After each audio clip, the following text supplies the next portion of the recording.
Dentro de la enorme cantidad de juegos extraños que han circulado por internet durante décadas, existen algunos casos que terminan destacando no por su calidad, sino por el misterio que dejaron tras desaparecer. Títulos que únicamente sobreviven gracias a viejas publicaciones en foros olvidados, capturas de pantalla de baja calidad, comentarios de usuarios anónimos y archivos que, por razones desconocidas, terminaron perdiéndose sin dejar una copia verificable. En el mundo de la Lost Media, este tipo de historias no son raras. Sin embargo, muy pocas han conseguido mantenerse vivas durante tanto tiempo como el supuesto caso de Sonic CR. Hasta donde alcanzan los pocos testimonios que todavía circulan por internet, Sonic CR habría sido un extraño bootleg inspirado en la franquicia de Sonic the Hedgehog. A simple vista parecía otro de los tantos juegos piratas que aparecieron durante finales de los años 90 y principios de los 2000, intentando aprovechar la enorme popularidad del erizo azul. No obstante, detrás de esa apariencia común existía una historia que, con el paso del tiempo, terminaría convirtiéndose en una auténtica leyenda urbana de internet. Su supuesto origen nunca quedó completamente claro. Algunos usuarios afirmaban que el juego había sido desarrollado originalmente en Japón y que, tiempo después, llegó a Estados Unidos mediante pequeños distribuidores y páginas dedicadas a compartir software independiente. Otros aseguraban exactamente lo contrario, que se trataba de un proyecto estadounidense que posteriormente fue traducido y distribuido entre comunidades japonesas. También existía la teoría de que jamás perteneció a ningún país en específico y que simplemente era una colaboración entre desarrolladores independientes que utilizaban internet para intercambiar archivos. La incertidumbre sobre su procedencia solamente hizo crecer el misterio. Detrás del proyecto aparecía el nombre de una compañía prácticamente desconocida llamada Diabolical Entertainment. No existían registros empresariales confiables, entrevistas, páginas oficiales conservadas ni documentación que demostrara que aquella empresa realmente hubiera operado. Todo lo que se sabía provenía de comentarios antiguos, publicaciones archivadas y capturas cuya autenticidad nunca pudo comprobarse. Según esos rumores, Diabolical Entertainment habría desarrollado Sonic CR entre finales de los años 90 y los primeros años del 2000, una época muy diferente a la actual. En aquellos años internet todavía era un lugar mucho más caótico. Miles de páginas aparecían y desaparecían constantemente. Los servicios de alojamiento gratuitos cerraban sin previo aviso, los discos duros fallaban, las copias de seguridad eran poco comunes y enormes cantidades de contenido simplemente desaparecían para siempre. Si un sitio dejaba de existir y nadie había conservado sus archivos, era como si jamás hubiera estado allí. Precisamente por eso, muchos creen que Sonic CR terminó convirtiéndose en Lost Media. De acuerdo con los relatos más repetidos, el juego podía descargarse desde un sitio llamado DarkStarInteractive.com, una página dedicada a distribuir proyectos independientes, demos experimentales y juegos creados por pequeños desarrolladores. Actualmente no existe ninguna copia funcional del supuesto sitio. Los pocos registros que sobrevivieron apenas mencionan su nombre, lo que hace imposible confirmar si realmente alojó Sonic CR o si únicamente fue agregado a la historia con el paso de los años. La apariencia inicial del juego no tenía absolutamente nada fuera de lo normal. La pantalla de título mostraba un logotipo sencillo acompañado de un fondo oscuro y música de baja calidad, típica de muchos bootlegs de aquella época. Los gráficos parecían una mezcla entre sprites modificados de Sonic, escenarios reutilizados y recursos tomados de diferentes juegos. Nada hacía pensar que escondiera algo fuera de lo común. El jugador simplemente presionaba Start y comenzaba la aventura controlando a Sonic. Los primeros niveles eran relativamente normales. Había plataformas, enemigos conocidos, anillos y música que intentaba imitar la de los juegos originales. Aunque el apartado técnico era bastante mediocre, seguía pareciendo uno de tantos proyectos hechos por aficionados. Sin embargo, había un detalle que llamaba inmediatamente la atención. Sonic hablaba. A diferencia de otros juegos similares, el personaje mantenía pequeñas conversaciones con el jugador.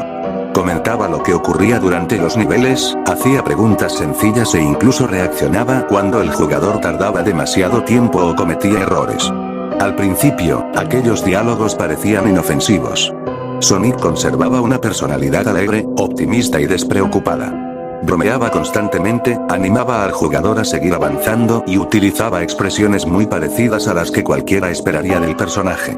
Pero esa actitud comenzaba a cambiar lentamente.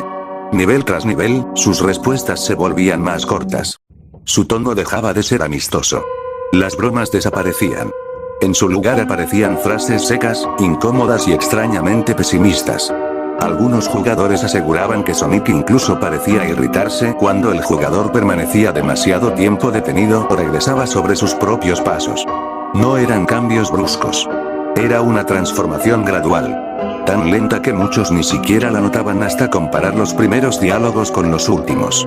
Conforme la aventura avanzaba, el propio juego parecía deteriorarse. La música comenzaba a presentar pequeñas distorsiones. Algunos escenarios tenían errores visuales. Los colores perdían intensidad. En ocasiones aparecían fondos completamente negros durante apenas unos segundos antes de volver a la normalidad. Incluso ciertos personajes dejaban de reaccionar correctamente, como si algo estuviera corrompiendo el juego desde su interior. Los usuarios describían aquella sensación como si Sonic estuviera perdiendo poco a poco su identidad. No parecía un simple cambio de personalidad. Parecía alguien intentando mantener una conversación mientras algo lo consumía lentamente. Era precisamente ese ambiente el que hacía que Sonic Fear resultara tan inquietante. No dependía de sustos repentinos ni de imágenes constantes. La incomodidad nacía de pequeños detalles que se acumulaban durante toda la partida, generando la sensación de que el juego ocultaba algo mucho más grande de lo que mostraba. Pero la parte más famosa de toda la historia llegaba, supuestamente, después de completar el juego. Los relatos cuentan que, al derrotar al último jefe, la pantalla se quedaba completamente negra durante varios segundos. La música desaparecía. No aparecían créditos. No existía ninguna pantalla de felicitación. Simplemente había silencio. Entonces, sin previo aviso, el juego mostraba una única fotografía. La leyenda afirmaba que se trataba de la imagen del cuerpo sin vida de una joven. Jamás pudo confirmarse quién era aquella persona, cuál era el origen de la fotografía o si realmente llegó a formar parte del juego. Nunca apareció una copia verificable. Nunca se encontró el supuesto archivo original. Y precisamente por eso, aquel detalle terminó alimentando todavía más el misterio. Con el paso del tiempo comenzaron a surgir nuevas versiones de la historia. Una de las más conocidas hablaba de una pantalla adicional donde aparecían únicamente dos objetos sobre un fondo completamente oscuro, un machete y una motosierra. El jugador debía seleccionar uno de ellos. Nadie parecía ponerse de acuerdo sobre lo que ocurría después. Algunos afirmaban que la elección simplemente cambiaba el final. Otros aseguraban que mostraba escenas diferentes relacionadas con la misteriosa joven de la fotografía. También existían quienes decían que aquella pantalla jamás había existido y que fue añadida años después por usuarios de internet para hacer la historia todavía más perturbadora. Como ocurre con muchas leyendas de los media, cada nuevo testimonio añadía detalles diferentes. Con el crecimiento del rumor, también comenzaron a circular historias sobre la supuesta recepción del juego. Varias publicaciones afirmaban que Sonic Fear había recibido numerosas críticas debido a su contenido, provocando denuncias por parte de jugadores que consideraban inapropiado el material oculto. Incluso se decía que Diabolical Entertainment intentó desarrollar una versión para teléfonos móviles, aprovechando el crecimiento de los dispositivos portátiles de aquella época. Sin embargo, según la leyenda, el proyecto fue cancelado antes de su lanzamiento debido a las constantes quejas y a la mala reputación que el juego ya había adquirido. Después de eso, Sonic Fear comenzó a desaparecer lentamente. La página donde supuestamente podía descargarse dejó de existir.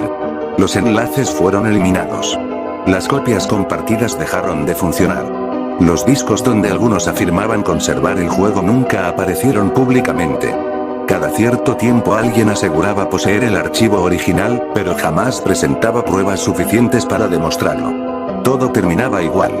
Promesas. Capturas borrosas. Historias contradictorias. Y nuevamente, el silencio. La parte final del relato sitúa el desenlace en el año 2011.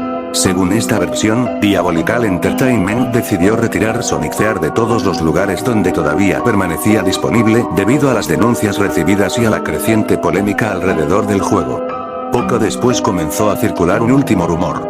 Se decía que la última copia conocida había sido destruida deliberadamente por un pequeño grupo de personas en Japón que culpaban al juego de difundir contenido perturbador y querían evitar que continuara distribuyéndose. Como casi todo lo relacionado con Sonic Fear, aquella historia tampoco pudo comprobarse. Hoy en día, Sonic Fear permanece como uno de esos extraños casos donde resulta prácticamente imposible distinguir la realidad de la ficción. Quizá realmente fue un botlet que terminó perdiéndose con el paso de los años. Quizá fue un experimento independiente que desapareció junto con miles de proyectos olvidados de aquella época. O quizá nunca existió y únicamente fue una historia nacida en los primeros años de internet, cuando las creepypastas, los juegos malditos y las leyendas digitales comenzaban a formar parte de la cultura de los foros.